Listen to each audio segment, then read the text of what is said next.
সবাইকে শুভেচ্ছা জানিয়ে শুরু করছি। তো আমার সাথে আজকে একজন অতিথি রয়েছেন, আমার শিক্ষার্থী।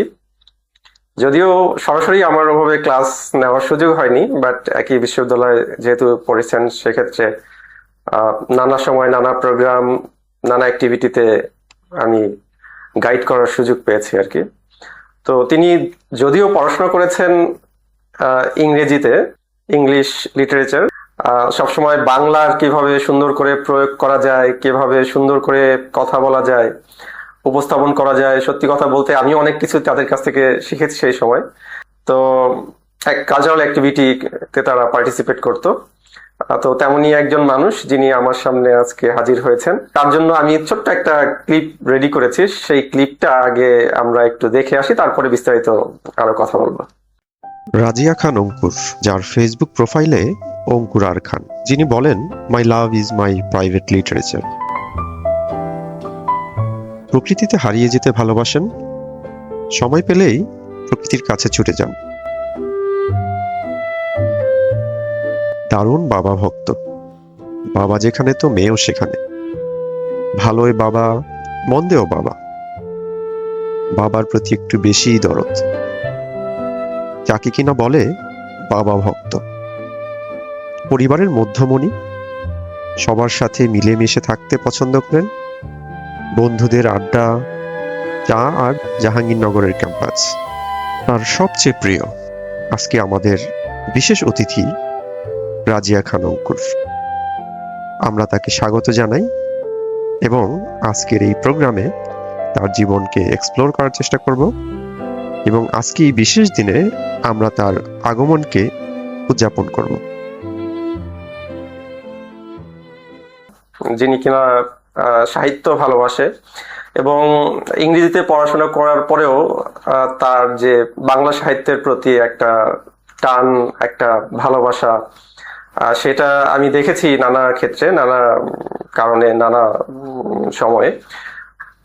তো সেই বিষয়টাই আমরা আরো বিস্তারিত আপনার কাছ থেকে জানবো।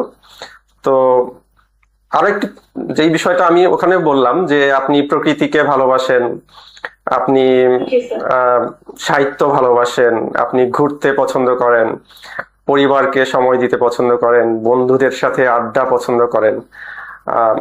এই ধরনের যে বিষয়গুলো থাকে একজন মানুষের, সেই সমস্ত জায়গায় আপনার পদচারণা এবং আপনার ইন্টারেস্ট আছে। তো আমরা সবকিছুই জানার চেষ্টা করব একে একে। তো শুরুতেই আপনাকে আবারও স্বাগত জানাই আজকে আমাকে সময় দেওয়ার জন্য। এবং আজকে একটি বিশেষ দিন, কারণ বিশেষ দিন এই কারণেই বলছি, আজকে 1 ফাল্গুন এবং বিশ্ব ভালোবাসা দিবস। যদিও এর আগেও আমি একবার বলেছি যে এটি আমাদের সংস্কৃতির অংশ না, বাট এটা তারপরে যেহেতু আমরা একটা গ্লোবাল ভিলেজে বসবাস করি, সুতরাং অন্যান্য দেশে যা হয় আমরা সেই বিষয়গুলো আমাদের এখানে চলে আসে নানা কারণে। তো শুরুতেই জিজ্ঞেস করবো যে আপনি কেমন আছেন, আপনি এখন কি করছেন, এবং আপনার ফ্যামিলির সবাই কেমন আছেন? Sir, thank you for having me. এত সুন্দর করে একটা ইন্ট্রোডাকশন দেওয়ার জন্য স্যার আপনার প্রতি কৃতজ্ঞতা। হ্যাঁ, আপনার ক্লাস স্যার করার আমার সৌভাগ্য হয়নি, সেই সৌভাগ্যবানদের একজন হতে পারিনি যে স্যারের ক্লাসটা আমি করবো। কিন্তু স্যার আবার উপস্থাপনা থেকে শুরু করে বিভিন্ন কালচারাল প্রোগ্রাম গুলোতে, সেশন গুলোতে আপনার সঙ্গে কাজ করা হয়েছে স্যার, এবং আমি সৌভাগ্যবান যে আমি স্যারের সঙ্গে কাজ করতে পেরেছি। Thank you sir. আর আছি স্যার আলহামদুলিল্লাহ, আপনাদের দোয়া আল্লাহর রহমতে ভালো আছি। এখন আছি বুড়ো বাংলাদেশ হেড অফিসে আছি স্যার, অ্যাডমিনে ম্যানেজার হিসেবে। জয়েন করেছি 1.5 বছর। আচ্ছা, আর 15 বছর প্রায়। আচ্ছা আচ্ছা। আর স্যার আমি পড়াশোনার মধ্যেই আছি, থাকতে চাই। সেটা হচ্ছে এখন এমফিলটা করছিলাম, আপাতত একটু স্টপ রেখেছি, রেখে ভাবলাম যে কয়েকদিন ধরে খুব মনে হচ্ছিল যে না, আয়ার একটা সেকেন্ড মাস্টার্স করবো। এই জন্যই জাহাঙ্গীরনগরেও আবার সেই আয়ার একটা সেকেন্ড মাস্টার্স এর জন্য অ্যাপ্লাই করলাম, হয়েছে। সেকেন্ড সেমিস্টার শুরু করব, আর 3টে সেমিস্টার স্যার, এখন আমার সেকেন্ড সেমিস্টারটা চলছে। ইনশাআল্লাহ এটা শেষ করে তারপরে আবার এমফিলে ফিরে যাব। Okay, great. Congratulations for I mean সবকিছুর জন্যই আপনাকে, আপনি আপনার ক্যারিয়ার পাশাপাশি লেখাপড়াটা এখনো ধরে রেখেছেন ওভারঅল। সো শুরুতেই যেটা আমি আলাপ করতে চাই, আপনার জীবনের যে ফিলসফি, এই ফিলসফিক্যাল জায়গা, আপনি জীবনকে কিভাবে দেখেন? জীবনের প্রত্যেকটা মুহূর্ত সহজ হবে না, কিন্তু আমি সহজভাবে দেখতে চেষ্টা করি এবং সহজভাবে দেখি। যদিও প্রত্যেকটা মুহূর্তই চ্যালেঞ্জিং, ফ্যামিলি হোক স্যার, পড়াশোনা, প্রফেশনাল লাইফ, খুব ব্যক্তিগত জীবন থেকে শুরু করে সবটাই খুবই চ্যালেঞ্জিং, কিন্তু স্যার আমি চেষ্টা করি সহজভাবে নিতে এবং সহজভাবে দেখতে। আমরা জীবনটাকে যত সহজভাবে দেখতে পারবো, আমার মনে হয় জীবনের পথে আমরা আরো এগিয়ে যেতে এটা আমাদেরকে সাহায্য করবে। রাইট। সেক্ষেত্রে আহ, জীবন তো আসলে থেমে থাকে না, একভাবে না একভাবে চলে যায়, এগোতে থাকে। তো এই জীবনের যে নানা সময় আমরা দেখি, উম, কখনো উপরের দিকে উঠতে থাকে, কখনো আবার সে স্তিমিত হয়, নিচের দিকে নামতে থাকে। অনেক বাধা বিপত্তি থাকে মানুষের জীবনে, নানা ধরনের টানাপোড়েন থাকে। তো সেই বিষয়গুলোকে কিভাবে আপনি ম্যানেজ করেন, বা আপনার লাইফে এরকম তো ঘটে নিশ্চয়ই, তো সেগুলোকে কিভাবে আপনি আহ, ব্যবস্থাপনা করেন, বা সেগুলোকে কিভাবে আপনি অ্যাড্রেস করেন? স্যার যদি পরিবার থেকে শুরু করি, তাহলে স্যার পরিবারে তো এরকম আমাদের আপস এন্ড ডাউন সম্পর্কের ক্ষেত্রেও হয়। বাবার সাথে কিংবা বোনের সাথে খুব কাছের যারা থাকে, আমার মনে হয় তাদের সঙ্গে আমাদের এরকম মনোমালিন্য বা আপস এন্ড ডাউন গুলো হয়ে থাকে খুব সাময়িক সময়ের জন্য। সেক্ষেত্রে স্যার আমি মনে করি যে আমার মনের ভিতর যে জিনিসটা কাজ করছে, সেটা আসলে বিপরীত জনকে ক্লিয়ার করে বলা, মানবিমানের জায়গাটা থেকে ক্লিয়ার করে বলা যে এই জায়গাটা নিয়ে আমার মনে হয় আমার কোনো দ্বিধা আছে বা আমার কোনো কনফিউশন বা আমার কোনো কোয়েশ্চেন আছে, সেই জিনিসটা আমি সবসময় তার দিকে খুব সুন্দর করে প্রেজেন্ট করার চেষ্টা করি। সেটা আমার বাবা হোক, আমার বোন হোক, বা আমার রিলেটিভস হোক, খুব কাছের মানুষরা, বন্ধুরা হলেও আমি এই জিনিসটা চেষ্টা করি। প্রথম দিকে এমন হতো স্যার যে আমাকে কেন বুঝলো না, বাবা কেন আমাকে বুঝতে চাচ্ছেন না, এই জিনিসটা হতো। কিন্তু আস্তে আস্তে যখন স্যার বড় হচ্ছি, তখন মনে হচ্ছে যে না, বুঝতে চেষ্টা উনি করছেন, কিন্তু আমার মতো ওনারও তো আরো অনেক কাজ আছে, ওনার নিজস্ব একটা জীবন আছে। সে জায়গা থেকে আমার মনে হয় যে বিষয়গুলো ক্লিয়ার করে নিলে সম্পর্কটা আরো সুন্দর থাকে। আপস এন্ড ডাউনসটা থাকবে, কিন্তু সেটা একটু সহজ হয়ে যায় স্যার। রাইট। শিল্প সাহিত্যে আপনার চর্চা আছে বা আগ্রহ আছে, এবং আপনি আমি যেটা আগেই বললাম, বিশেষ করে বাংলা সাহিত্যের ক্ষেত্রে আপনি সবসময় চেষ্টা করেন আহ, বিভিন্ন ধরনের বই পড়ার।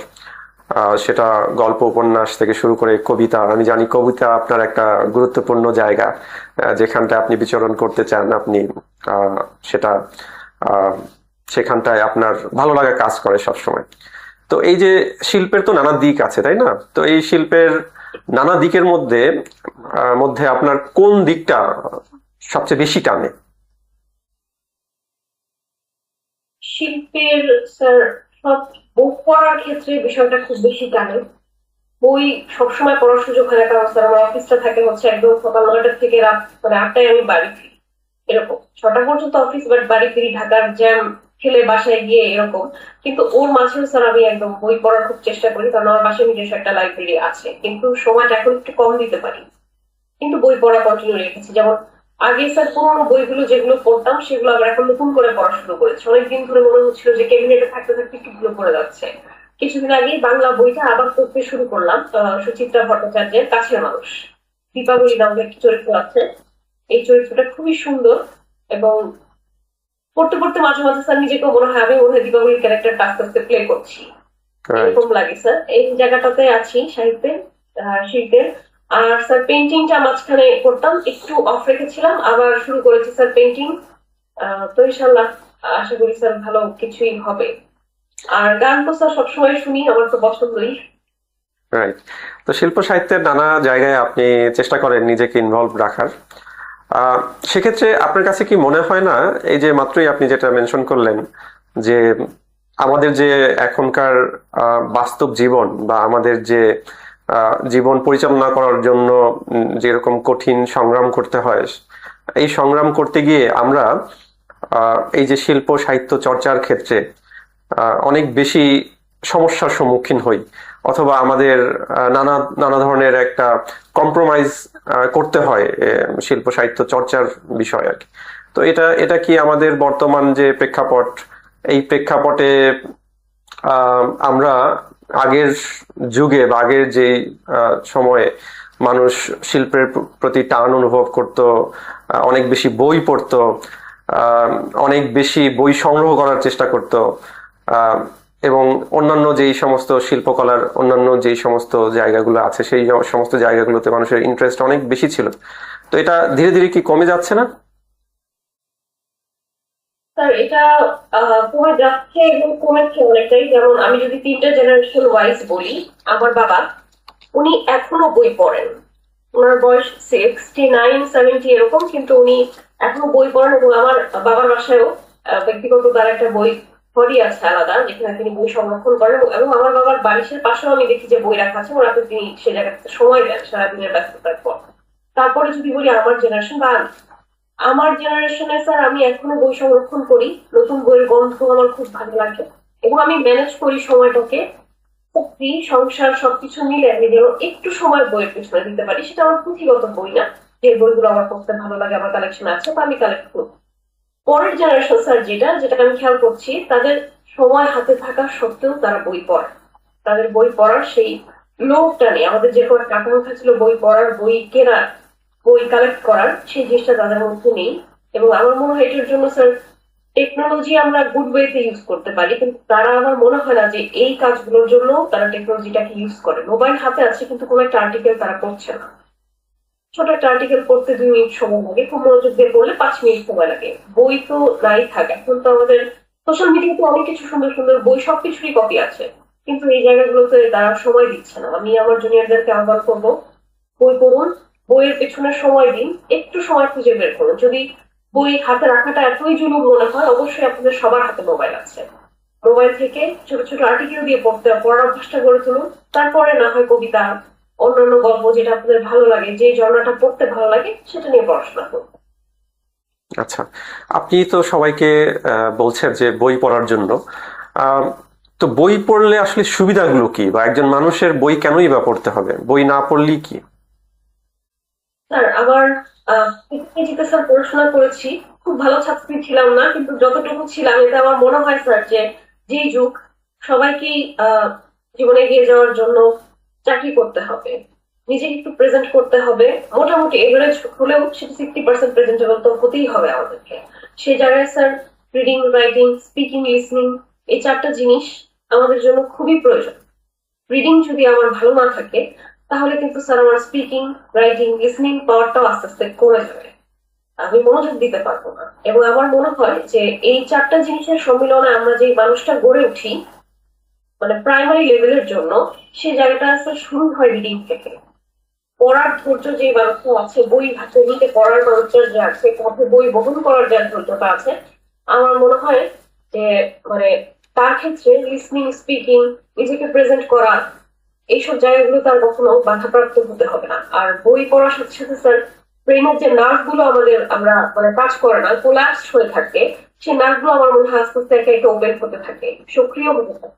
এবং মনের ক্ষেত্রেও স্যার তাই, যে মনটাও আস্তে আস্তে বইগুলোর সাথে মিশতে থাকে এবং আমরা অনেক কিছু জানতে পারি রাইট, বইয়ের মাধ্যমে। রাইট। সো আমরা যেটা জানি বিভিন্ন সময়ে, বিশেষ করে প্রমোদ চৌধুরীর যেই সমস্ত লেখাগুলো, তিনি বলার চেষ্টা করছিলেন যে আমাদের মানুষের মানব জীবনের 2টা সত্তা, একটা হচ্ছে জীব সত্তা আর একটা হচ্ছে মানব সত্তা, তাই না? তো জীব সত্তা, এই যে আপনি যেটা বললেন, আমরা বায়োলজিক্যালি আমাদের কিছু নিডস আছে, আমাদের চাকরি করতে হয়, সংসার করতে হয়, উপার্জন করতে হয়। তো এটা করার জন্য আমাদের শিক্ষা বা বই পড়া এটা খুবই প্রয়োজন। যেটা আপনি বললেন যে বিশেষ করে আপনি যেহেতু ইংরেজি ভাষায় পড়াশোনা করেছেন, সেক্ষেত্রে ইংরেজির স্কিলগুলোর কথা বললেন। এছাড়া আমাদের যে মানব সত্তা রয়েছে আর কি, অর্থাৎ আমরা যে মানুষ, এই মানুষ মানবিক হতে গেলে, মানুষের যে আচরণ, এগুলো পলিশ করতে গেলে, মানুষ সুন্দরভাবে নিজেকে, নিজের যে ভেতরের যে একটা সত্তা আছে এটাকে উপলব্ধি করতে গেলে বই অনেক অনেক বেশি জরুরি। এবং বইয়ের বিকল্প আসলে কিছু হতে পারে না, তাই না? আমরা জানি যে একটা একটা বই কত কত বড় আর কি। বিশেষ করে একজন বন্ধু তো চলে যেতে পারে, তাই না? বন্ধু চলে যেতে পারে, কিন্তু বই কখনো কিন্তু ছেড়ে যায় না, চলে যায় না। আমরা এভাবে জানি যে বই একজন মানুষকে কাঁদাতে পারে, আবার হাসাতে পারে, তাকে সঙ্গ দিতে পারে, চাইলেই আর কি। একজন মানুষ যদি চায় যে সে বইয়ের কাছে যাবে, সে কিন্তু যেতে পারবে। সে তার সঙ্গ চাইতে পারবে। তার মধ্যে ওই যেটা আপনি শুরুতেই বললেন যে আপনি যখন একটা গল্প পড়েন, উপন্যাস পড়েন, সেখানকার কোনো একটা চরিত্রকে আপনি ধারণ করেন, তাই না? কোনো একটা চরিত্রকে আপনি ধারণ করেন। আমি শুরুতে যেটা বললাম যে আপনি সাহিত্যের বিভিন্ন শাখায় আপনার আগ্রহ, তো সেখানটায় আমরা দেখি যে বিশেষ করে বড় বড় বাংলা সাহিত্যের কথাই যদি আমি বলি, এখানে শরৎচন্দ্র, নজরুল, রবীন্দ্রনাথ, জসিমউদ্দিন, ওনাদের অনেক কন্ট্রিবিউশন আছে। তো তাদের যে লেখাগুলো, এগুলো আমরা যখন পড়ি, সে যেই হোক, সে কিন্তু ওই চরিত্রগুলোর নিজের মধ্যে ধারণ করে, এবং সেগুলো সে যখন পড়তে থাকে, তার সেই পড়ার সময়টা মনে হয় যে সে সেই গল্পটা নিজের সামনে দেখছে আর কি, তাই না? জি স্যার, এবং অবশ্যই। এবং হচ্ছে ওই সময়টায় এরকম বোধ হয় যে আহ, আমি আমি হচ্ছে এই কাজটা নিজেই করছি, অথবা আমার অনুভূতিটা হচ্ছে যে আমি বাস্তবে ওই জায়গাটায় আছি, বা ওই জিনিসটা আমি ওই মুহূর্তে করছি আর কি। তো এটা একটা গুরুত্বপূর্ণ দিক যে আমরা শুধুমাত্র তো বই পড়বো এই কারণেই না যে আমরা শুধুমাত্র একটা ভালো আমাদের রিজিকের ব্যবস্থা হবে, চাকরি পাবো, এটাই না। আমাদের যে মানব সত্তা আছে, মানবিক যে গুণাবলী আছে, সেগুলো আমরা কিন্তু নানা বইয়ের মাধ্যমে জানতে পারি। যারা জ্ঞানী গুণী মনীষী, লেখক, সাহিত্যিক, কবি, এরা যেই কথাগুলো বলে গিয়েছেন সেগুলো কিন্তু চিরন্তন আর কি, সারা জীবন একই রকমই থাকবে। তো সেটা আমরা আসলে জানতে পারি যদি আমরা বই পড়ি, বা বইয়ের সাথে যদি আমাদের একটা সম্পর্ক থাকে, তাই না? হ্যাঁ, তারপরে এখন আমি যেই জায়গাটা আপনার সাথে আলাপ করতে চাই সেটা হলো বন্ধুত্ব নিয়ে। আহ, আমি দেখেছি আপনি আহ, একটা ডিপার্টমেন্টে থাকার পরেও আপনি নানা ডিপার্টমেন্টে আপনার বিচরণ ছিল। সবার সাথে একটা সহাবস্থান, সবার সাথে একটা বন্ধুত্বপূর্ণ সম্পর্ক রাখা, সবাইকে নিয়ে একত্র হয়ে কাজ করা, এই বিষয়গুলো আমি দেখেছি আপনি যখন পড়াশোনা করেছেন। এবং সবাইকে লিড করা, এটাও আপনার মধ্যে, এই গুণটাও ছিল, এখনো আছে। তো এটাকে কিভাবে আপনি এনজয় করেছেন, বা এটা আপনি কেনই ওই সময় করতে গেলেন? সাধারণত মানুষ মনে করে, বা বর্তমান সময়ে আমি বলছি, বর্তমান ছেলেমেয়েরা অনেক সময় দেখি তাদেরকে কিছু দিলে, অ্যাসাইন করলে, তারা সেটাকে একটা কাইন্ড অফ বোঝা হিসেবে নেয়, একটা ব্যারিয়ার হিসেবে নেয়, অথবা একটা উটকো ঝামেলা হিসেবে নেয়। বাট আপনি বা আপনারা সমসাময়িক যারা ছিলেন, আপনারা এটাকে এনজয় করতেন, এবং আপনারা এটা আগ্রহ ভরে নিতেন, এবং সেটাকে কত সুন্দর করা যায় এই কারণে বারবার আপনারা আমাদের কাছে আসতেন আর কি। তো আপনি ওই সময়টা কি ভাবতেন, মানে এই কাজগুলো কি বার্ডেন মনে হতো না? বা আপনার এই যে ফ্রেন্ড সার্কেল করা একটা, এটাকে আপনি কিভাবে করতেন? আমি অনেক বড় মানে ইয়ে করে ফেললাম, বাট আপনি আপনার মতো করে বলেন ডিটেলস। প্রথমত হচ্ছে স্যার, বন্ধুত্ব নিয়ে যদি বলি, আহ, তখন থেকে স্কুল লাইফ থেকে এখন পর্যন্ত, বিশ্ববিদ্যালয় জীবন পর্যন্ত, মাস্টার্স পর্যন্ত বন্ধু বান্ধবের সংখ্যা খুবই কম। যদি বলি খুব কাছের বন্ধু বান্ধবের সংখ্যা খুবই কম, সেই স্কুলের মাঠেই আমি এখন আজকে আছি। কিন্তু হ্যাঁ, পড়াশোনা থেকে শুরু করে আহ বাকি সময়গুলো প্রয়োজনে বন্ধুত্ব হয়েছে, এবং সেই বন্ধুত্ব গুলো সুন্দরভাবে আছেও। সবাই সবার জায়গায় হয়তো সবসময় কথা হয় না তাদের সঙ্গে, কিন্তু মাঝে মাঝে যতটুকু কথা হয় এটাতে মনে হয় আছে। আর সেই পুরোনো বন্ধুত্ব যারা স্কুলে ছিলেন, তাদের সঙ্গে এখনো সেই বন্ধুত্ব, সেই পুরোনো গল্প হয়, প্রাণের সেই টানটা এখনো আছে। সুযোগ পেলে অফিসের পরেও দেখা হয়, সংসারের মাঝখানেও সময় বের করি, সবভাবেই তাদের সঙ্গে সেই যোগাযোগটা এবং দেখাটা মানে দ্বিপাক্ষিক বিষয় হয়ে চলে আছে এখনো, থাকবে ইনশাল্লাহ। কারণ বন্ধুত্বহীন জীবন তো আসলে জীবন না। আচ্ছা, লাগবেই। রাইট। আপনার কাছে কোন সময়ের বন্ধুত্বটা অনেক বেশি প্রগাঢ়, অথবা অনেক বেশি জোরালো মনে হয়, যে এই বন্ধুত্বটা আসলে একদম মৃত্যুর আগ পর্যন্ত থাকে বা থাকবে বলে মনে হয়? হ্যাঁ, বন্ধু তো আমরা আসলে রিফাইন করি যে আমাদের আশেপাশে যারা থাকে, যারা একসাথে আমরা চলাফেরা করি, বা আমরা একসাথে পড়াশোনা করি, অথবা আমরা আমাদের যে সহকর্মী বৃন্দ থাকে অনেক সময় আমাদের বিভিন্ন সময়, তো তাদেরকে আমরা এক ধরনের বন্ধু হিসেবে মনে করি। কিন্তু সত্যিকারের যে বন্ধুত্ব, সেটা আপনি যেটা বললেন যে খুবই কম। তো কোন লেভেলের বা কোন স্তরের, এটা হতে পারে প্রফেশনাল, হতে পারে আপনি স্কুল, কলেজ, ইউনিভার্সিটি, কোন লেভেলের বন্ধুত্বটা অনেক বেশি সাস্টেইন করে অথবা লাইফ লং থাকে বলে মনে হয় আপনার কাছে? স্যার এটা অবশ্যই স্কুল জীবনের বন্ধুত্ব। সেই বন্ধুত্ব গুলো স্যার বই যেমন খুললে গ্রাম শুনতে পাওয়া যায়, সেই বন্ধুত্বের একটা নির্দিষ্ট গ্রাম থাকে, সেই গ্রামটা শুনতে পাওয়া যায় স্যার। সেই গ্রামটা কলেজ জীবন, বিশ্ববিদ্যালয়ের জীবন থেকে অনার্স মাস্টার্স থেকে শুরু করে সংসার জীবন, সব জীবনের সাথে সেই বন্ধুত্বটা মানে সেই গন্ধটা পাওয়া যায়। এবং মন খারাপ মন ভালো সবকিছু শেয়ার করার জন্য এখনো স্যার আমি সেই বন্ধুত্ব গুলোকেই পাই এবং তাদেরকেই খুঁজি এবং পাওয়া যায় সাথে সাথে, এবং তাদের ক্ষেত্রেও তাই, তারা অবশ্য খুঁজে এবং পেয়ে যায়। তো আমার মনে হয় স্কুল জীবনের বন্ধুত্বটা স্যার সব থেকে আলাদা রাইট। এবং sustainable। আচ্ছা, আম, এরপরে আমি যে বিষয়টা জানতে চাই সেটা হলো পরিবার। আপনার মতে পরিবার আসলে কি?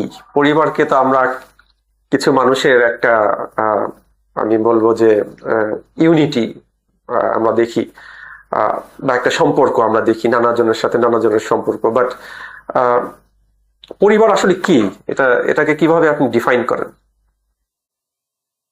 স্যার পরিবার বলতে যদি আসলে শাব্দিক ভাবে বলি, তাহলে এক ছাদের নিচে অনেকগুলো মানুষ বসবাস করি যাদের সঙ্গে রক্তের সম্পর্ক থাকে। এটা খুবই নর্মাল একটা কথা। কিন্তু তার বাইরে গিয়ে আমি বলবো যে বিপদে পাশে থাকা, মনের অবস্থাটা বুঝ, এবং খুব খারাপ সময়ে স্যার যে সাপোর্টটা দেওয়া হয়, এটা আমার মনে হয় যে পরিবারের প্রধান কাজ প্রত্যেকটা সদস্যের। এবং আমি আমার খুব খারাপ সময়গুলোতে আমার রিলেটিভদের কাছ থেকে যে মানসিক সাপোর্ট, যে সব থাকার ব্যাপারগুলো পেয়েছি, আমার মনে হয় পরিবার এটাই। আচ্ছা, তাহলে মূল কথা হচ্ছে যে পরিবার শুধুমাত্র কিছু মানুষের সাথে মানুষের বন্ধনের মধ্যে সীমাবদ্ধ থাকে না। এখানে কিছু দায়বদ্ধতা আছে। এখানে কিছু আহ, সময় যখন মানুষ অনেক বেশি ভেঙে পড়ে অথবা অনেক সমস্যার সম্মুখীন হয়, বিপদের মুখে পড়ে, তখন পরিবারের সদস্যবৃন্দ গিয়ে তাকে সেই জায়গাটায় সহযোগিতার হাত বাড়িয়ে দেয়, বা তাকে সেই জায়গা থেকে বা সেই সমস্যা থেকে উত্তরণের পথ দেখায়। এবং তাদের ফার্স্ট প্রায়োরিটি হয়ে থাকে যে কিভাবে কত দ্রুত তাকে সেই বিপদ থেকে উদ্ধার করতে পারে। তো এখন আমি জানতে চাই যে ক্যাম্পাস লাইফকে আপনি কতটা এনজয় করেছেন, বিশেষ করে ইউনিভার্সিটির কথাই আমি বলছি, যেহেতু এখানেও একটা বড় সময় আপনি কাটিয়েছেন। তো এই লাইফটাকে কতটা আপনি এনজয় করেছেন, অথবা আপনার এখানে ভালো লাগার মন্দ লাগার কি কি বিষয় ছিল? ইউনিভার্সিটি জীবনটাকে স্যার আমি ভালোই এনজয় করেছি। যেটাতে হচ্ছে স্যার আবার পুরোনো প্রশ্নে আবার একটু ফিরে যেতে হচ্ছে, যে যখন মানে দায়িত্বগুলো আমাদেরকে বা আমাকে দেওয়া হতো, অ্যাঙ্করিং এর দায়িত্ব হোক বা কালচারাল সেশনের কোনো একটা দায়িত্ব হোক, আমি এটা কোনোদিনও আমার ব্যক্তিগতভাবে বার্ডেন মনে হয়নি। আমি খুবই এনজয় করেছি। ডেকোরেশনের কাজ হোক, উপস্থাপনা হোক, কালচারাল সেশন হোক, সবকিছুকে আমি খুব সুন্দরভাবে মানে এনজয় করে কাজগুলো করেছি। এবং এটা কখনোই আমার বার্ডেন মনে হয়নি। আমি ভালোবেসে কাজগুলো করেছি। ইভেন এখন আমি সেই আহ, কাজগুলোকে মেমোরাইজ করি যে আমি এই কাজগুলো করেছি। এগুলো একটা অংশ, ছোট একটা অংশ হচ্ছে আমি, আমার এই গুণগুলো আছে ভেতরে। মানে এটা ভাবতে স্যার খুব ভালো লাগে, এবং এই জন্য আমার শিক্ষকদের কাছে কৃতজ্ঞতা যে তারা সেই গুণগুলো বের করে আনতে আমাকে অনুপ্রেরণা দিয়েছেন স্যার। সেই সাথে আপনার নামটা অবশ্যই যোগ হবে। ইউনিভার্সিটি লাইফে এমন কোনো কিছু আছে যেটা আপনি মাঝে মধ্যে ভাবেন, যেটা ভাবলে আপনার অনেক হাসি পায় অথবা দুঃখবোধ হয়, এরকম কোনো ঘটনা কি আছে আপনার লাইফে?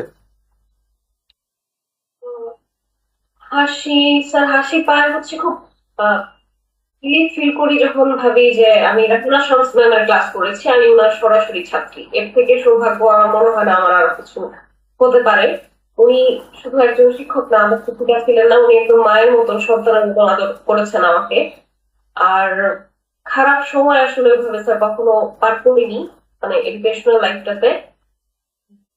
এইটুকু মিলিয়ে স্যার ভালো ছিলাম। আর জাহাঙ্গীরনগরের জীবনটা স্যার এক্সিলেন্ট ছিল। প্রকৃতির মাঝখানে আমি, এবং জাহাঙ্গীরনগরের আমার শিক্ষকরা, আমার শিক্ষিকা যারা ছিলেন, তারা খুবই সাপোর্টিভ এবং খুবই ভালো। ইভেন এখনো যখন যোগাযোগ হয় কম বেশি তাদের সঙ্গে বা ম্যামদের সঙ্গে, ওনারা এখনো সেই টোনটা, তাদের সেই ভালোবাসা শ্রদ্ধায় ভরা থাকে। এটা আসলে অনেক বড় একটা অ্যাচিভমেন্ট। রাইট। আর খারাপ সময়টা হচ্ছে, খারাপ না ঠিক বলবো, যে জাহাঙ্গীরনগরটা সারা জীবন থাকতে পারলে মনে হয় আমার জন্য একটু ভালো হতো। আচ্ছা আচ্ছা। আচ্ছা, জাহাঙ্গীরনগরের প্রতি আপনার একটা আকর্ষণ আমি দেখেছি নানা সময়, মানে বিশেষ করে আপনি যখন লেখাপড়া করেছেন ওই সময়টায়। এটার কারণটা কি? মানে আপনি কি শুধুমাত্র যে প্রকৃতি ওখানে একটা প্রাকৃতিক আবহ এটার কারণে, নাকি ওখানকার যারা বিশেষ করে শিক্ষক মন্ডলী রয়েছেন তাদের কারণে, নাকি আপনার ওখানে একটা ফ্রেন্ড সার্কেল ছিল তাদের কারণে, কোনটার কারণে জাহাঙ্গীরনগর আপনার অনেক বেশি প্রিয় একটা স্থান? তো যদি বলি যে এনভায়রনমেন্ট আসলে হয় হচ্ছে প্রকৃতি, মানুষ, বন্ধু, আমার সখ্যতা, কাদের সঙ্গে সবগুলো মিলে একটা প্যাকেজ। তো সেখানে আমি বলবো প্রথমত হচ্ছে মানুষরা, আমার শিক্ষকরা অসম্ভব ভালো। গিয়ে যখন একটা নতুন এনভায়রনমেন্টে গেলাম, নতুন মানুষদের সঙ্গে পরিচয় হলো, নতুন শিক্ষক, তাদের সঙ্গে তারা এমন ভাবে ওয়েলকাম করেছেন, যে মানে মনে হচ্ছে যে আমি একটা কিছু এবং তারা আমাকে ওয়েলকাম করছেন। মানে এটা অনেক বড় একটা ব্যাপার, তাদের বড় মনের পরিচয়। এবং অবশ্যই তারা সুশিক্ষিত, মানসিক শিক্ষায়, যে কারণে তারা মানুষকে ওয়েলকাম করতে পারে। আর বন্ধুত্বের জায়গা বলবো স্যার, একজনই খুব খুব অনেকগুলো বন্ধু ছিল, আছে এখনো বান্ধবী আছে। বন্ধু বলতে বোঝাচ্ছি বন্ধু বান্ধবী সব হুম একসাথে, হুম হুম হুম। কিন্তু স্যার একজন খুব ক্লোজ, তার সঙ্গেই ওঠা বসা, তার সঙ্গেই কথা বলা, তার সঙ্গে চলাফেরা, এবং হি ইজ অ্যামেজিং। আর প্রকৃতি যদি বলি স্যার, প্রকৃতির কথা বলে শেষ করা যাবে না। জাহাঙ্গীরনগরের প্রকৃতি, মানুষ, সবকিছু মিলেই ভালোবাসার একটা জায়গা। রাইট। জাহাঙ্গীরনগরের যে খাবার দাবার, এটা নিয়ে কিছু বলুন, যে খাবার দাবার কি এনজয় করতেন কিনা? বিশেষ করে বটতলার যে খাবারের কথা আমরা শুনি সবসময়, সেই খাবার কি প্রায়শই হয়তো আপনি খেতেন, তো সেটা নিয়ে একটু রিভিউ করেন আর কি। স্যার, বটতলার খাবার হচ্ছে সবার মুখেই তো শোনা যায়, তারপর আবার বলবো বটতলার ভর্তা হচ্ছে মানে একদম এক্সিলেন্ট খাবার। যে খাবারের জন্য দূর দূরান্ত থেকে মানুষ ছুটে আসে আমাদের জাহাঙ্গীরনগরে। কিন্তু আমার কাছে মনে হয় যে এই খাবারের একটা মানে নিজস্ব একটা সত্তা আছে এবং প্রাণ আছে। এই খাবারটা মানে আমি দুইবার মুখে দিলেও মনে হয় যে না, একটা তৃপ্তি করে কিছু খেলাম, আমার পেট মন এটা একদম ফুলফিল, আর কিছু লাগে না। সবার ক্ষেত্রে পেট ভরে, মন কতটুকু ভরে সেটা জানি না, কিন্তু আমার ক্ষেত্রে দুটোই পরিতৃপ্ত হয়।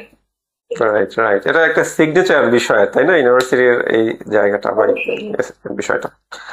তো এখন একটু আমরা কথা বলি যে মানুষের যে আহ, বন্ধন, যেটা আমাদের চিরায়ত একটা সংস্কৃতির অংশ, আহ, এটার বর্তমান অবস্থা কি, এবং এটা কোন দিকে যাচ্ছে? আহ, এটা এটা একটু আপনি আপনার মতো করে বলেন। মানুষের সাথে মানুষের বন্ধুত্ব আসলে খুব হওয়া উচিত খুবই ক্রিস্টাল ক্লিয়ার, মন থেকে। আমি বলবো যে আমার দুজন বন্ধু থাকুক, কিন্তু একদম তারা মনে প্রাণে বিশ্বাস করুক আমি তাদের বন্ধু এবং তারা আমার বন্ধু। আমার কাছের মানুষের ক্ষেত্রে তাই। কিন্তু এখন যেটা দেখি স্যার, ম্যাক্সিমাম জায়গায়, আমি সব জায়গার কথা বলবো না, বাট 60% মানুষের মেন্টালিটি হচ্ছে এরকম যে আমরা কোন একটা স্বার্থ হাসিল করার জন্য কারোর সঙ্গে মিশবো, কারোর সঙ্গে কথা বলবো, পার্টিকুলার কোনো পার্সনকে আমরা খুব মানে উনি খুব ভালো, উনি খুব অমুক, উনি খুব তমুক, এভাবে কথা বলবো স্বার্থটা নিয়ে, বাস তার সঙ্গে আর কোনো সম্পর্ক থাকবে না। কিন্তু এই সম্পর্কগুলো স্যার এরকম হওয়া উচিত না আমার মতে। খুবই মন থেকে হওয়া উচিত, একটা সুন্দর মার্জিনের মধ্যে হওয়া উচিত। কারণ আমি এটা সবসময় মেনটেন করি যে বাবা মায়ের সঙ্গে যে সন্তানের সম্পর্ক, সেখানে একটা মার্জিন আছে। সেই মার্জিনটা আমি ক্রস করে যেতে পারবো না, because of she is my mother. এটা সবার ক্ষেত্রেই স্যার, বন্ধু থেকে শুরু করে হাজবেন্ড ওয়াইফ থেকে শুরু করে সবার ক্ষেত্রেই, কারণ সবার একটা প্রাইভেট স্পেস থাকে। এই যুগে যেটা দেখি, মানে এখন যেটা দেখি খুব রিসেন্ট, সেটা হচ্ছে যে মানুষের সঙ্গে সেই মার্জিন তো নেই, এবং তার সাথে হচ্ছে স্বার্থ হাসিল করার যে প্রতিযোগিতা, আমি ভালো হবো না, আমার থেকে সে ভালো হয়ে গেল, এটা তো হলো না, এরকম মেন্টালিটি গুলো আমার মনে হয় স্যার একটু স্কিপ করে আমরা মানুষের সঙ্গে মন থেকে মিশবো, সুন্দর ভাবে মিশবো। মানুষ তো মানুষের জন্য স্যার, এটাই তো হওয়া উচিত। রাইট। এইটা কি আমাদের, মানে আমি যদি আহ, কয়েক দশক আগের কথা বলি, মানুষ যেভাবে মানুষের আকাঙ্ক্ষা, ইচ্ছে অথবা মানুষের যে চাহিদা, এইটা যেরকম একটা লিমিটেশন ছিল বা একটা একটা সীমাবদ্ধতা ছিল, সেখানটায় মানুষ অল্পতেই অনেক হ্যাপি হতো, আহ, অল্প টাকার জিনিসে হ্যাপি হতো, অথবা সামান্য কিছু খাবারে, আহ, আমি বলতে পারি যে সামান্য একটু মুড়ি, একটু গুড়, এক গ্লাস পানি, এটা দিয়ে আপ্যায়ন করলে যেই হ্যাপিনেসটা মানুষের থাকতো, আহ, সেই বিষয়টা তো এখন নেই। তো এটা কেন, মানে মানুষ কেন অনেক অনেক বেশি এখন পাচ্ছে তারপরও কেন হ্যাপি না, মানে কি কি কারণে? এটার কারণটা যদি স্যার এক শব্দে বলি সেটা হচ্ছে যে এই যে সম্পর্কটা মানুষ সেই মার্জিনটাকে ক্রস করে যায় বলেই কিন্তু আমাদের ডিমান্ড গুলো অনেক বেড়ে যায় মানুষের প্রতি। তারপরে এক্সপেকটেশনটা অনেক বেড়ে যায় যে আমি অমুকের বাড়িতে বেড়াতে যাচ্ছি, আমাকে এইভাবে আপ্যায়ন করা হবে। আমি তার সামর্থ্যটাকে যদি না দেখি কখনো, বা তার সাথে আমার আসলে সম্পর্কটা কতটুকু সেটুকু যদি আমি মানে মাপতে না পারি, মাপকাঠি সম্পর্কের মাপকাঠি, তাহলে তো স্যার অবশ্যই আপনি যেটা বললেন স্যার এরকম এই জন্যই হচ্ছে যে আমাদের আকাঙ্ক্ষাটা এবং ডিমান্ড গুলো অনেক বেশি। আগের দিনে মানুষ যতটুকুতে সন্তুষ্ট থাকতো, এখন মানুষ ততটুকু তার থেকে অনেক বেশি দেওয়ার পরেও কিন্তু আমরা মানে মানুষকে সন্তুষ্ট করতে পারি না। কিন্তু আমাদের মাঝে এখনো স্যার এরকম মানুষ আছেন যারা খুব অল্পতেই সন্তুষ্ট হন। অবশ্যই তারা না থাকলে তো আমরা স্যার এভাবে জীবন তো চালানো এগিয়ে যাওয়া সম্ভব হতো না তাদের ছাড়া। অবশ্যই তারা আছেন, কিন্তু যাদের ডিমান্ডটা অনেক বেশি এরকম মানুষের সংখ্যা স্যার অল্প হলেও আমাদের মধ্যে আছে। এবং এটার কারণটাই হচ্ছে স্যার এক্সপেকটেশনটা অনেক বেশি হয়ে গিয়েছে মানুষের, এবং সম্পর্কের যে তারতম্য মার্জিনটা সেটা আমরা বুঝতে চাই না। রাইট। মানুষ এখন কি অনেক বেশি তাদের ডিমান্ড বা ডিজায়ার, এটা কি আহ, অনেক বেশি ভাবছে যে আমার আমার যা আছে এটা খুবই সামান্য, আমার আরো আরো চাই বা আরো আরো দরকার? আহ, এটার কারণেই শুধুমাত্র, নাকি অন্য কোনো কারণ আছে যে মানুষের সাথে মানুষের রিলেশনশিপ এবং এক্সপেকটেশনের জায়গা যে মানুষ বুঝতে পারছে না? আহ, আপনার মতে কি, মানে এটা কেন হচ্ছে এরকমটা? এটা আমার মনে হয় যে স্যার মানুষের মেন্টালিটি আস্তে আস্তে চেঞ্জ হয়ে যাচ্ছে।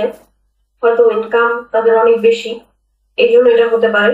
আর্থিক অবস্থায় সচ্ছল যারা, খুব বেশি সচ্ছল যারা আমি বলবো, তাদের এরকম সমস্যাটা অনেক সময় হয়। সবার ক্ষেত্রে একরকম হয় না, আমি আবারও বলছি। আর আরেকটা বিষয় হচ্ছে স্যার যে মানুষের আহ মানে দেখার দৃষ্টিভঙ্গি যেটা, সেই জিনিসটা মানুষ মানুষের ওনার অনেক আছে, আমার তো নেই কেন, আমার একটু লাগবে। ওনার 10টা গাড়ি আছে, আমার একটা গাড়ি কেন না, আমার আরো 9টা গাড়ি কিনতেই হবে, আমার একটু লাগবে। আচ্ছা উনি আজকে বাড়িতে এসি চালিয়ে বলেন ওনার তো 3 রুমে এসি, আমার 2 রুমে কেন, আমার আরো 2টা রুমে লাগাতে হবে, তোমার থেকে পিছিয়ে গেলাম।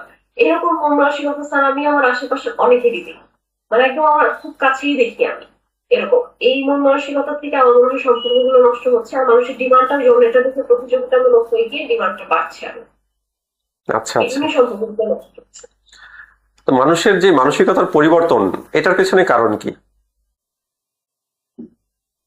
তো যুগের পরিবর্তনের সাথে সাথে মানুষের কিছু ক্ষেত্রে পরিবর্তন অবশ্যই আসে। যেমন আমি যেভাবে চিন্তা করতাম সেভাবে এখন আমাদের কাজিন যারা আছেন, যারা ইউনিভার্সিটি গোয়িং মাত্র, তাদের চিন্তার সাথে আমার চিন্তা তো একদম অনেক ফারাক থাকবে, এটাই খুবই স্বাভাবিক। কিন্তু ফারাকটা যেন খুব পজিটিভ ওয়েতে থাকে এটা দরকার, কিন্তু আমরা সেই পজিটিভিটিটাকে স্যার গ্রহণ করছি না। আমরা এখন নেগেটিভিটি নিয়ে একটা কম্পিটিশনের মধ্যে দিয়ে এগিয়ে যাচ্ছি যে না আমারও করতে হবে, এটা আমারও পেতে হবে। ও একটা ভালো ইউনিভার্সিটিতে ভর্তি হচ্ছে না, তাহলে আব্বা কেন আমাকে ভালো ইউনিভার্সিটিতে ভর্তি হচ্ছে না, আমারও হতেই হবে।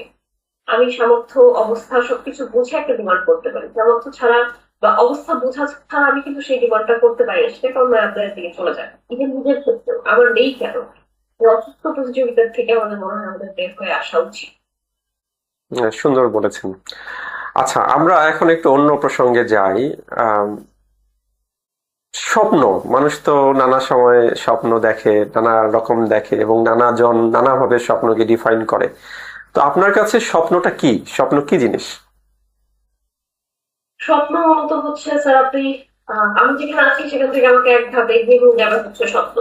স্বপ্ন দেখতে নিষেধ নেই, এবং যে স্বপ্নটা আসলে আমার দেখা উচিত আমি সেই স্বপ্নটাই দেখবো এবং সেটা বাস্তবায়নের লক্ষ্যে আমি কাজ করবো। যেমন স্যার আমার নিজের স্বপ্ন হচ্ছে আমি দেশের বাইরের একটা ডিগ্রি নিব ইনশাল্লাহ।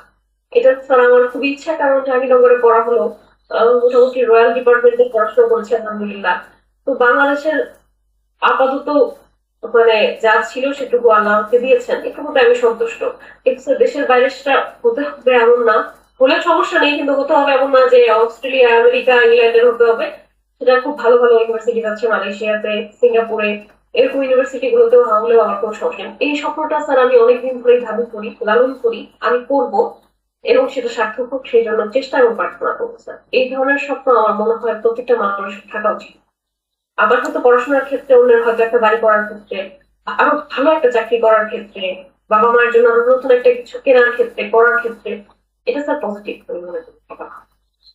আচ্ছা, স্বপ্নটা দেখতে হবে এই কারণেই, আপনার কথাতে আমি যেটা বুঝলাম যে স্বপ্ন যদি থাকে তাহলে আমরা সেই স্বপ্নটাকে অ্যাচিভ করার জন্য বা স্বপ্নটাকে ধরার জন্য, ছোঁয়ার জন্য আমাদের মধ্যে তাড়নাটাও তৈরি হবে, রাইট? সো যখন আমার কাছে স্বপ্ন থাকবে না তখন তো আমি কোনো কিছুই আর পেতে চাইবো না, অথবা আমি সেটার প্রতি ধাবিত হতে পারবো না। সুতরাং স্বপ্নটা থাকা অত্যন্ত জরুরি, তাই না? আহ, তো আপনি বললেন যে আপনি দেশের বাইরে একটা ডিগ্রি আপনার খুবই আকাঙ্ক্ষিত বা কাঙ্ক্ষিত। এটা কেন? আপনি দেশের বাইরে কেন আমাকে ডিগ্রি আমাকে নিতে হবে, অথবা দেশের বাইরে আমাকে পড়তে হবে, বা সেখানকার লেখাপড়া আমি করতে চাই, বা সেখানকার পড়াশোনা সম্পর্কে আমি জানতে চাই, এটা এটা আপনার মধ্যে কেন আসলো বা কিভাবে আসলো? প্রথমত হচ্ছে স্যার, যদি বলি ভ্রমণ থেকে, আমার ঘুরতে ভালো লাগে, কিন্তু কোনো জায়গায় গিয়ে স্যার আমি প্রথমে শিক্ষা প্রতিষ্ঠানের দিকে আগে যাই, যে এখানে একটু ঘুরে দেখি শিক্ষা প্রতিষ্ঠান। যেমন আমার বোন তো এখন চিটাগাং এ আছেন। ওনার বাসায় যখন আমি প্রথম গেলাম, ও বললো কোথায় ঘুরতে যাবি? আমি বললাম চিটাগাং ইউনিভার্সিটিতে যাবো। এত জায়গা থাকতে তো চিটাগাং ইউনিভার্সিটিতে যেতে হবে। আমি বললাম হ্যাঁ, আগে ইউনিভার্সিটি বন্ধটা নিবো, দেখবো কিরকম কি, তারপর অন্য কোথাও আবার আসবো, যখন তখন যাবো, বা এবার সোনারপুরে যাবো। তো আমাদের জন্য তার মানে ঘুরতে যাওয়া মানেই হচ্ছে একটা সুন্দর প্লেস হচ্ছে ইউনিভার্সিটি গুলো ভিজিট করা, বা স্কুল কলেজ হলেও কোনো সমস্যা নেই, সেটা তো আমি দেখবো। তো বাংলাদেশের স্যার পড়েছি যেহেতু একটা ভালো ইউনিভার্সিটি, অবশ্যই জানি না আমার অন্যান্য গুলো দেখার সৌভাগ্য হয়েছে, দেখেছি, গিয়েছি। কিন্তু স্যার দেশের বাইরের সেই পড়াশোনার যে সিস্টেম, সেটা আমি সবসময় শুনেছি আমাদের থেকে অনেক আলাদা। আমাদের রিসার্চের সিস্টেম, আমাদের পড়ানোর সিস্টেম। তো আমি একটা ইউনিভার্সিটিতে গিয়ে স্যার একটা ডিগ্রি নিতে চাই, আমাদের পড়ানোর সিস্টেমটা দেখতে চাই, ওনারা কিভাবে পড়ান। শিক্ষক হওয়ার স্বপ্ন তো প্রথম থেকেই ছিল স্যার, কোনো কারণে হয়তো আবার হওয়া হয়নি। তো কিন্তু স্বপ্নটা পূরণ হয়নি বলেই যে আমি সেই পথটা ছেড়ে দেবো আমি তো না। একটু দেখি স্যার গিয়ে, দেখতে পারে পড়াশোনার সিস্টেম কেমন, কিভাবে পড়াচ্ছেন টিচাররা, ওনাদের আসলে চাহিদাটা কি থাকে স্টুডেন্টের কাছ থেকে, এবং স্টুডেন্টরা কত দূর পর্যন্ত তাদেরকে আসলে প্রপার ডেলিভারিটা করতে পারে, বা আমি বা কতটুকু পারবো, আমার সেই ডেলিভারিটুকু আমি মনে করি যে একটু সুন্দর করে পরীক্ষা হওয়া স্যার দরকার। আর পরিবেশ যদি বলি স্যার, পরিবেশ মানুষকে অনেক কিছু শেখায়। ভালো একটা ইউনিভার্সিটিতে পড়ার সুযোগ হয়েছে বাংলাদেশে, সেটা তো অবশ্যই, কিন্তু সেই সাথে আমি চাই অবশ্যই যে বিদেশেরও একটা পরিবেশ থেকে আমি আরো কিছু শিখি, শেখার শেষ নেই। এই হলো স্যার। রাইট। তো আপনি যেটা বললেন যে দেশের বাইরের লেখাপড়াটা সম্পর্কে আপনার একটু ভেতরে জানার আকাঙ্ক্ষা, আগ্রহ আছে বলে আপনি পড়তে চান। আরেকটা প্রসঙ্গ আপনি এখানে নিয়ে আসলেন যে আপনি শিক্ষক হতে চাইতেন। তো আপনার কি লক্ষ্য ছিল যে আপনি শিক্ষক হবেন, বা আপনার কি এই কোন সময় থেকে আপনার লক্ষ্যটা তৈরি হয়েছিল যে আপনি শিক্ষক হবেন?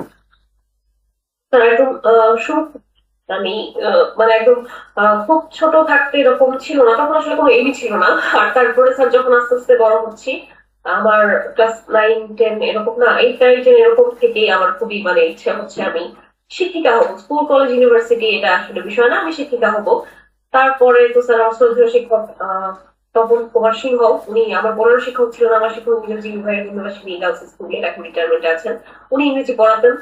ওনার থেকে আমি অনুপ্রাণিত হই যে এত সৎ একজন মানুষ এবং শিক্ষক, দুইটা একসাথে কম্বিনেশনটা, এটা আমার মধ্যে কিছুটা আসুক। আমি ওখান থেকে আসলে অনুপ্রেরণা পাওয়া। তারপরে স্যার ইউনিভার্সিটিতে আসলাম। তারপরে তো তখন থেকে আর আমার পড়াশোনাটাও স্যার যেহেতু সাহিত্য এবং ভাষার তো আমার মেজরটা ছিল হচ্ছে অ্যাপ্লাইড লিঙ্গুইস্টিক, পুরোটাই হচ্ছে একদম শিক্ষকের প্রপার প্যাকেজ। Right, right. তো জি স্যার, তারপরে তো আমি ছিলাম স্যার একটা ইংলিশ মিডিয়াম স্কুলে আর একটা প্রাইভেট ইউনিভার্সিটিতে এক্সাম ফ্যাকাল্টি হিসেবে, খুবই অল্প সময় ছিলাম। তারপরে স্যার সুইচ করা হলো, 1.5 বছর যাবত তো কর্মসংস্থানে কাজ করছি। আচ্ছা, আচ্ছা। তো এই মাত্রই যে বললেন, মানে আমাদের প্রেক্ষাপটে আর কি, আমাদের দেশের প্রেক্ষাপটে আহ, এই যে শিক্ষকদের ব্যাপারে সততা বা শিক্ষকদেরকে মানুষ রেসপেক্ট করে, এটা আমরা জানি, বা আগে থেকেই আমরা এটাকে ওভাবে মূল্যায়ন করি।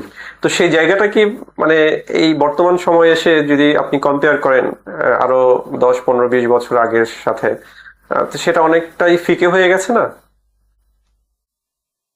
স্যার সেটা যদি বলি, হ্যাঁ অবশ্যই, কারণ আমাদের সময়, আমার বাবাদের সময়, চাচাদের সময় তো মানে সে সময় তো অবশ্যই শিক্ষক ছিলেন সরাসরি বাবা মা, হুম, হুম, মানে এরকম সম্মানের জায়গা ছিল। আমাদের সময় থেকেও যদি বলি, শিক্ষকরা বাবা মায়ের জায়গায় ছিলেন, এবং আমাদের সময় শিক্ষকরা হয়তো যুগের কারণে আমাদের সঙ্গে বন্ধু সুলভ ছিলেন। Right. যেটা আসলে প্রয়োজনে হওয়া উচিত। হুম। এবং আমাদের শিক্ষকরা শিক্ষক শিক্ষিকা দুটো ক্ষেত্রে আমি বলবো যে ওনারা সবসময় আমার সঙ্গে বন্ধু সুলভ ছিলেন। শাসনের জায়গা এবং স্নেহের জায়গা দুটো জায়গা আলাদা ছিল, এবং সেই জায়গাটাকেও আমরা খুব সম্মান করেছি। কিন্তু এখন স্যার যে বিষয়টা সেটা হচ্ছে এখনকার ছেলেমেয়েরা ওরা কখনোই শিক্ষকের সেই জায়গা এবং সম্মানটা করতে চায় না, ধরে রাখতে চায় না। এটার খুব একটা রিজন আমি সরাসরি বলি যদি, তাহলে স্যার হচ্ছে পরিবার থেকে আমরা যে শিক্ষাটা পাই। আমার বাবা মা সবসময় বলতেন যে অঙ্ককে পাঠাচ্ছি, ঠিক আছে আমি নেই কিন্তু ওর টিচার পাচ্ছে। এটার মানেই হচ্ছে আমার বাবা মা শিক্ষকদের প্রতি সেই ভরসাটা করেন, সেটা আলটিমেটলি আমিও করবো আস্তে আস্তে। আমার মধ্যেও সেই জিনিসটা চলে আসে, শিক্ষক মানেই সম্মানের জায়গা। এবং তারপরে তো সেটা হয় আমার সরাসরি শিক্ষক, সেখানে তো সম্মানের জায়গা চলেই আসে, ভালোবাসা তো অবশ্যই। এখনকার প্যারেন্টসরা, যখন আমি ছিলাম স্যার শিক্ষকতা স্কুলে, একটু শাসন করলে, পড়া না পারলে একটু শাসন করলেই বলতেন গার্ডিয়ানরা এসে, আপনারা আমার সন্তানকে শাসন করার কে? ডেঞ্জারাস। এটা এটা কষ্টকর ছিল স্যার। অপমান তো আমি বলবোই না, এটা কষ্টকর, কারণ আমারও তো সন্তান তারা, আমিও তাদেরকে কিন্তু ভালোবাসি, আমিও শিক্ষিকা, আমিও তো একজন মায়ের মতোই। তো সেই জায়গা থেকে তারা যদি প্যারেন্টস হিসেবে যদি শাসন করতে পারে, পড়াশোনা তো আমি ভালোর জন্য করাচ্ছি, আমি কেন করবো?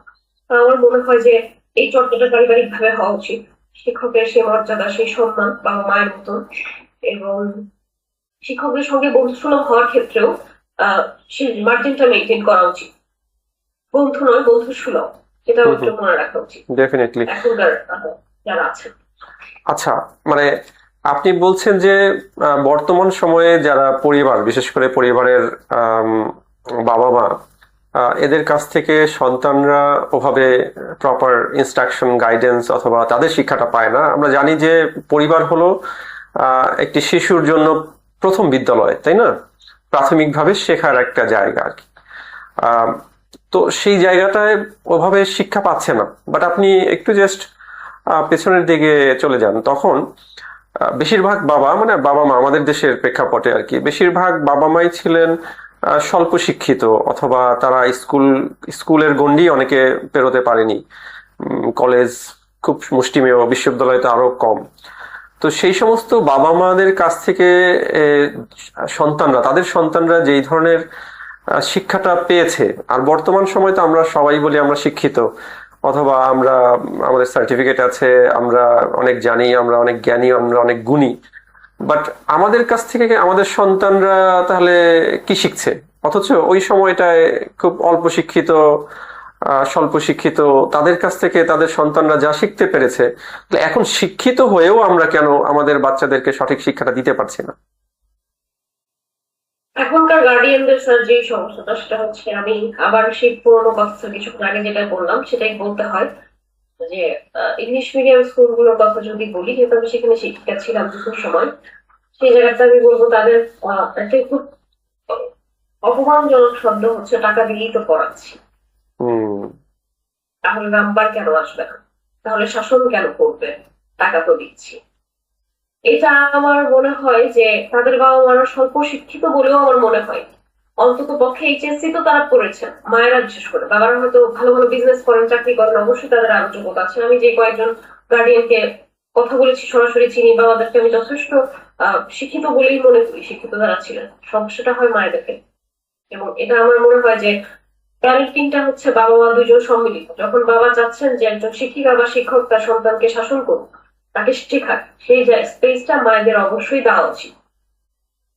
স্পেসটা তারা দিতে চান না, কি কারণ আসলে সেটা যদি বলি যে স্বল্প শিক্ষা স্যার, আরো তাদেরকে এইসব নিয়ে পুঁথিগত বিদ্যা না হোক, আরেকটু এনভায়রনমেন্টে বাইরে এসে মানুষের সঙ্গে মিশে, বিশেষ করে শিক্ষক শিক্ষিকাদের সঙ্গে আরেকটু কথা বলা, তাদের সঙ্গে একটু কোলাবোরেট করা এবং তাদেরকে সহযোগিতা করা উচিত মা হিসেবে। আচ্ছা, আপনার কথা থেকে যেটা আসলো, মানে অর্থের একটা ব্যাপার এখানে, মানে গিভ অ্যান্ড টেক আর কি, যেটাকে আমরা বলি দেওয়া নেওয়ার যেটা বলি, তো এই শিক্ষার সাথে কি অর্থের কোনো সম্পর্ক আছে আদতে?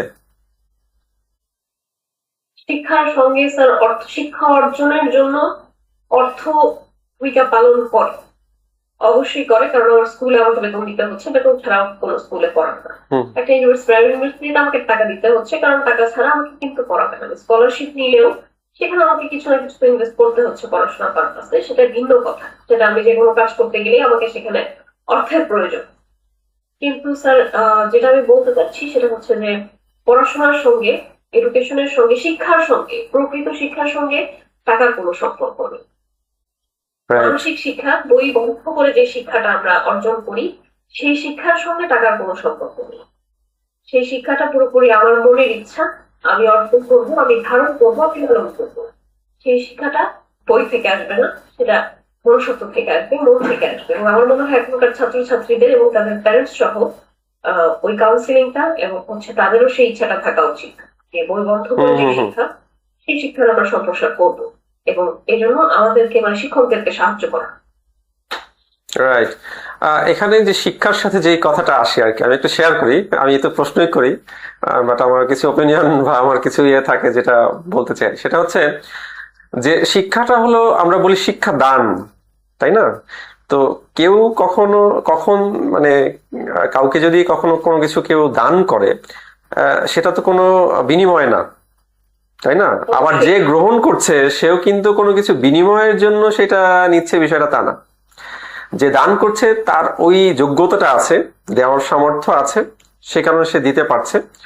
আবার যে গ্রহণ করছে তার হয়তোবা ওই ক্যাপাবিলিটি নাই, অথবা তার ঘাটতি আছে বলেই সে সেটার জন্য আগ্রহ প্রকাশ করছে। তাহলে এখানে যে আমরা যে দেওয়া নেওয়াটা বলছি, যে অর্থ দিলেই আমি শিক্ষা পেতে পারি বা পাচ্ছি, এই যে কনসেপ্ট, এই যে মানসিকতা, এই মানসিকতা থেকে বোধহয় আমাদেরকে বেরোতে হবে। অন্যথায় শিক্ষার যে মূল উদ্দেশ্য, শিক্ষা কেন আমি গ্রহণ করব, সেটাই যদি আমি না বুঝি, যত টাকাই দিই তাতে কি কাজ হবে? কাজ হবে না তো। টাকা দিয়ে তো শিক্ষা কেনা যায় না, কেনা যায়? কেনা যায় না। ওই যে আমরা 3 Idiots মুভিতে দেখলাম আর কি, তাই না? যে টাকা পয়সা দিল, আরেকজন লেখাপড়া করলো, সার্টিফিকেট হলো যে টাকা দিয়েছে তার নামে। তো তাতে করে তার কি কাজে আসছে? সে একটা কাগজ পেয়েছে নিশ্চয়ই, কিন্তু সেটা দিয়ে তো আসলে তার লাইফ কোনো চেঞ্জ আসবে না, আসবে না তো। বাট যে শিক্ষাটা গ্রহণ করলো, সে কিন্তু দেখেন প্রত্যন্ত রিমোট এরিয়াতে গিয়ে সে তার মতো করে বৈজ্ঞানিক নানা কর্মে কিন্তু সে সেখানে সাকসেসফুল হলো, তাই না? তো শিক্ষার সাথে আসলে আমরা যখন টাকাটাকে মিলিয়ে ফেলি, যে আমি টাকা দিচ্ছি বলে আপনি আমাকে কম পড়াচ্ছেন, বেশি পড়াচ্ছেন, বিষয়টা এরকম না। শিক্ষাটা বা যারা শিক্ষক, তারা শিক্ষাটা দেনই হচ্ছে তারা কোনো টাকার বিনিময় না, তারা দেন তাদের ওইটা আছে, তাদের ওই যোগ্যতা আছে, তাদের সামর্থ্য আছে, তাই বলে তারা দেন। হ্যাঁ, তবে টাকাটা দরকার, বা যেটা আপনি বললেন, টাকা তো অবশ্যই দরকার, মানুষের জীবন চলতে হলে তো টাকা সম্পদ এগুলো দরকার আছে। বাট এটার সাথে এটার যে ফিজিক্যাল যে দিকটা, এর সাথে যে আরেকটা দিক আছে ইনভিজিবল, সেই দিকটাকে আমরা মনে হয় সম্পূর্ণরূপেই এখন ইগনোর করি, যেটা আগের মা বাবারা ইগনোর করতেন না। তারা জানতেন যে আমাদের যেহেতু অল্প শিক্ষা, স্বল্প শিক্ষা, আমাদের তো অতটা জ্ঞান নেই, সুতরাং আমরা যদি শিক্ষকদের কাছে পাঠাই, তাহলে শিক্ষক আমাদের থেকে ওদেরকে অনেক অনেক বেশি শেখাতে পারবে। আর এখনকার বাবা মারা যেহেতু নিজেরা সার্টিফিকেটধারী, আমি সার্টিফিকেটধারী বেশিরভাগ সময় বলি, কারণ সার্টিফিকেট থাকলেই সে নিজেকে শিক্ষিত দাবি করে, বাট সেই দাবির পেছনে তার কতটুকু যোগ্যতা আছে সেটা কিন্তু আমরা মূল্যায়ন করি না। তো এখনকার সেটাই মনে করে, আমার কাছে মনে হয়, ব্যক্তিগত মতামত, যে মনে করে যে আমার যেহেতু শিক্ষা আছে, সুতরাং একজন শিক্ষক সেও শিক্ষিত, সুতরাং তাকে আমি কেন ওভাবে সে তো আমার চেয়ে বেশি জানে না। হ্যাঁ, তো এই একটা কম্প্যারিজন, পাশাপাশি ওই যে মানে দেওয়া নেওয়ার কনসেপ্টটা চলে আসছে, যে আমি তো টাকা দিচ্ছি, সুতরাং সে পড়াবে না কেন, অথবা সে বকা দিবে কেন? হ্যাঁ, বকা দিবে কেন? এই যে আপনি বললেন যে আপনি আপনার বাচ্চাদেরকে মনে করতেন নিজের সন্তানের মতো, তাই না? আমরা যেমন আমাদের স্টুডেন্টদেরকে ওইভাবে মনে করি। এই যে আমি যে প্রোগ্রামটার নাম দিয়েছি, দেখেন, লিসেন টু মাই পিউপিলস, তাই না? পিউপিল মানে কি? পিউপিল অর্থাৎ, হ্যাঁ, পিউপিল মানে হচ্ছে আমাদের যে চোখের ভেতরে একটা জায়গা, যেটাকে আমরা পিউপিল বলি, মানে কি বলে, নেত্র বলে যেটাকে, নয়নের তারা, বা মানে নয়নমণি আর কি, সুন্দর বাংলা নয়নমণি আর কি। তো সেটা হলো। আর এটার আরেকটা আক্ষরিক অর্থ আছে হলো শিক্ষার্থী, যারা বিদ্যার্থী বা শিক্ষার্থী আর কি, তাই না? তো আমি শিক্ষার্থী অর্থে দিয়েছি। তো আমি ওই কথাটাই বলতে চাচ্ছি যে আমরা আমাদের ছাত্রছাত্রীদের মনে করি আমাদের চোখের মণি, যেমন আমাদের সন্তানদেরকে আমরা মনে করি চোখের মণি, আমাদেরকে আমাদের বাবা মা মনে করতো যে আমাদের চোখের মণি, তেমনি ভাবে আমরাও শিক্ষক হিসেবে আমাদের চোখ দিয়ে দেখি যে আমাদের সন্তান এবং এরা হলো আমাদের চোখের মণি। সুতরাং এদের চোখ না থাকলে তো আমি অন্ধকার দেখবো, তাই না? তো আমার শিক্ষার্থী যদি আমার চোখের মাধ্যমে যদি সে আলো পায়, আলোকিত হয়, বা সে যদি দেখতে পারে, আমার চোখ দিয়ে যদি আমার শিক্ষার্থী সারা পৃথিবী দেখতে পারে, এটাতেই আমাদের সার্থকতা, শিক্ষকতার সার্থকতা। এটা সত্যিকার অর্থে আমাদের যারা বর্তমান সময়ে শিক্ষক তাদের মধ্যেও এই সমস্ত ব্যাপারগুলোতে অনেক জানার ঘাটতি আছে, অথবা তারা চর্চা করেন না। ওই যে বললাম, সবকিছুর মূলে হলো বই পড়া। তো এখন কেউই মানে কষ্ট করতে চায় না, পরিশ্রম করতে চায় না। আপনি একটা বই নিয়ে বসে থাকবেন, এটা দরকার নেই। এখন সবাই শর্টকাট, মানে সংক্ষেপে কিভাবে অনেক বেশি করা যায়। এই যে এআই এসেছে, তাকে একটা কিছু লিখে সার্চ দিলাম, সে একটা উত্তর দিয়ে দিল।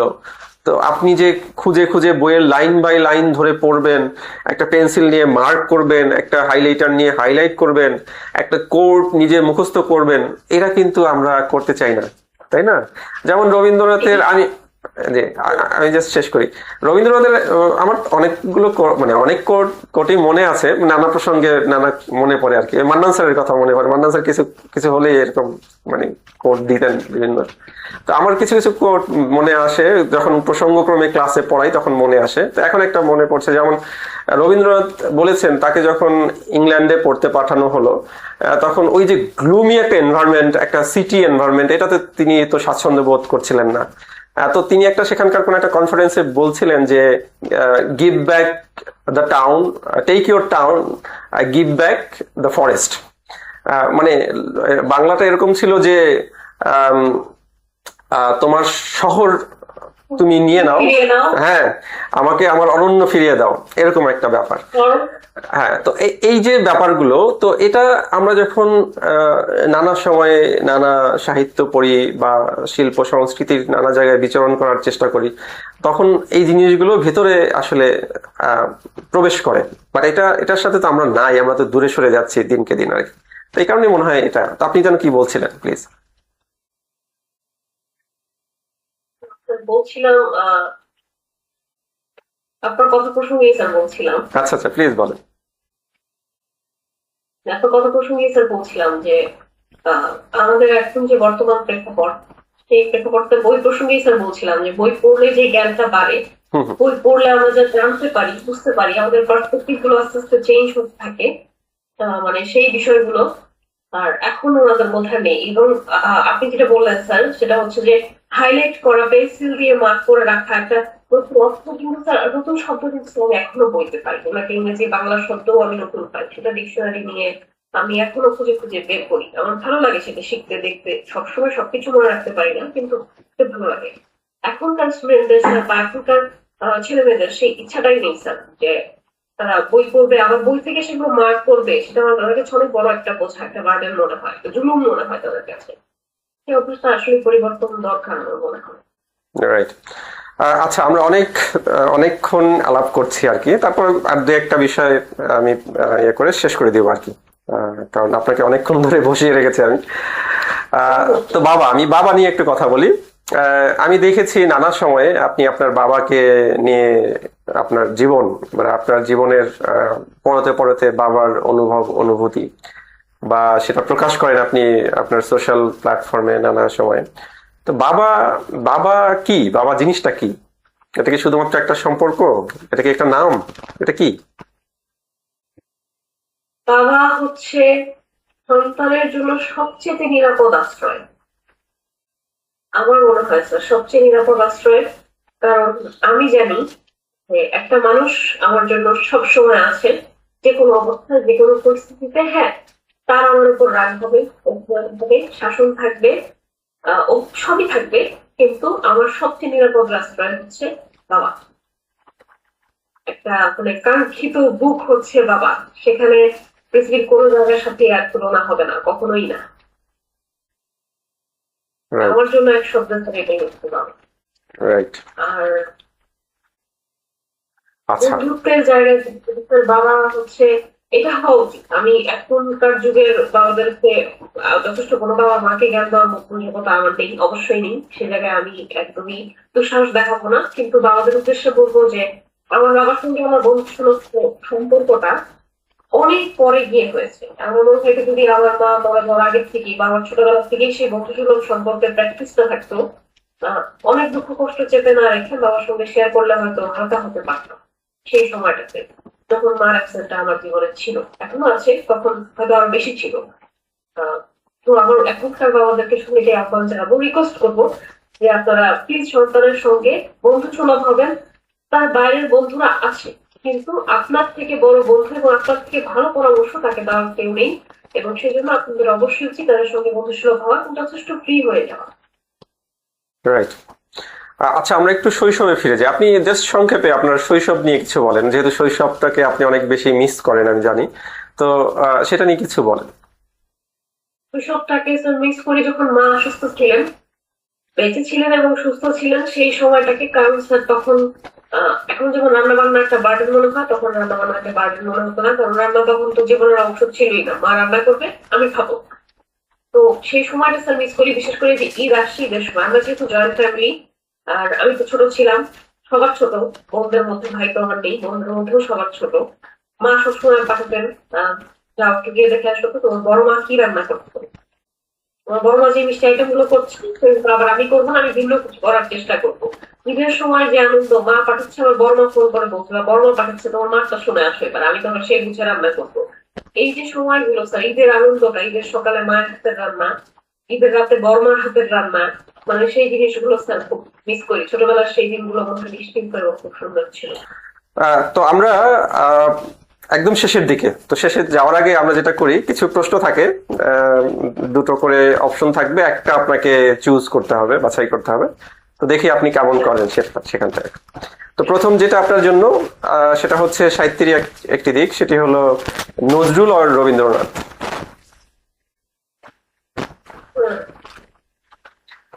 খুব কমপ্লেক্স।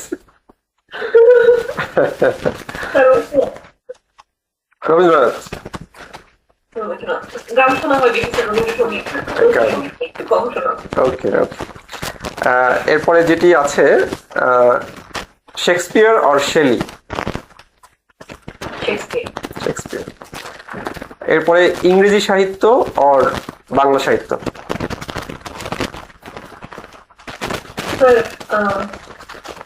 ইংরেজি সাহিত্য হৃৎপিণ্ড, আর বাংলা সাহিত্য হচ্ছে অনলি ওয়ান। ইংরেজি সাহিত্য। ইংরেজি সাহিত্য, তাই। হৈমন্তী আর লাবণ্য। হৈমন্তী তো নিশ্চয়ই জানেন, শকুন্তলার। লাবণ্য, লাবণ্য, লাবণ্য কিসের? হৈমন্তী এবং লাবণ্য। হ্যাঁ, লাবণ্য কিসের? হৈমন্তী তো বুঝলিনি, আর লাবণ্য কিসের চরিত্র? কবিতা স্যার। হ্যাঁ, গ্রেট গ্রেট, শেষের কবিতা। রাইট, হৈমন্তী আপনি চুজ করলেন। Haimanti sir. Okay, go for it. So এরপরে কবিতা আর গান। সব টাফ টাফ কোশ্চেন আপনার জন্য আর কি।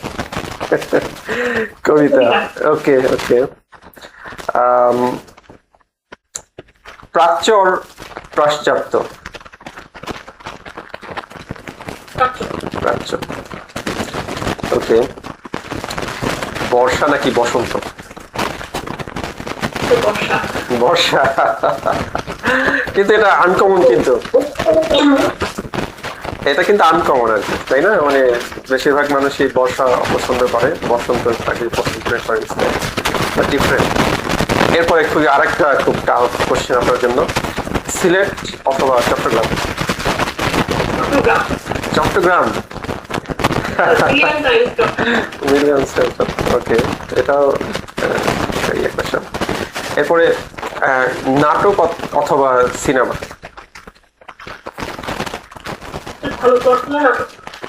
ওকে। দেন বাসায় থাকা নাকি ঘুরে বেড়ানো?